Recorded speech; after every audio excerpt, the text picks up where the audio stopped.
يا مساء الخير عليكم. النهارده قاعد بقى وقلت اما اعمل عشوة مختلفة، وكالعادة ما بحرمش.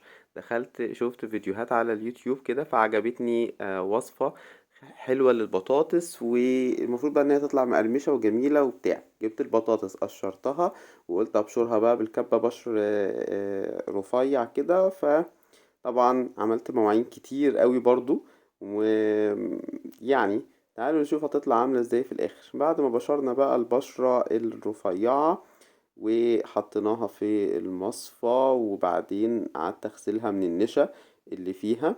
تمام. وبعدين صفيتها كويس قوي من المية.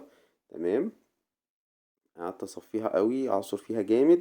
تمام. وبعد كده بقى جبت معلقتين من النشا، وبعدين شوية ملح وشوية فلفل اسود. وقعدت بقى اقلب كل المكونات دي مع بعضها. طبعا عملت مية تاني، فطبعا برضك قعدت اصفي فيها تاني. وبعدين مسكتها بقى وقعدت اكور فيها. هي النشا بتسمغها، يعني بتخليها كده مسمغة عشان ما تفكش في الزيت. تمام. وقعدت اكور كده واحدة في التانية في التالتة لغاية لما خلصتهم كلهم.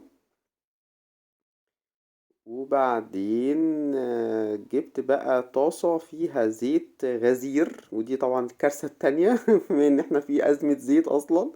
وسيبته لغاية لما يسخن خالص، وبعدين قعدت احط فيه كور البطاطس. مفيش فايدة، انا ما بحرمش، مفيش فايدة، ده في كارثة تانية عملتها بس خلينا في الكارثة الاولانية. قعدت بقى حمرتها، هي الحمد لله هي ما فكتش فعلا زي ما الفيديو قال، واتحمرت وفعلا هي مقرمشة يعني. في صوتها حتى وانا بطلعها مقرمشة وجميلة بصراحة. بس يعني كنت حمرتها وخلاص التحمير العادي بتاعنا ده. وده بقى شكلها النهائي، بس طبعا كمية قليلة، يعني انا مقشر 5 6 بطاطسات صغيرين. كان هيطلعوا كمية اكتر من كده لو حمرتهم. شرب زيت كتير، يعني خدت مواعين كتير، خدت مني وقت كتير. يعني مش اي حاجة فعلا نشوفها نعمل زيها. يلا بقى نتقابل في الفيديو اللي جاي واوريكم عملت ايه تاني.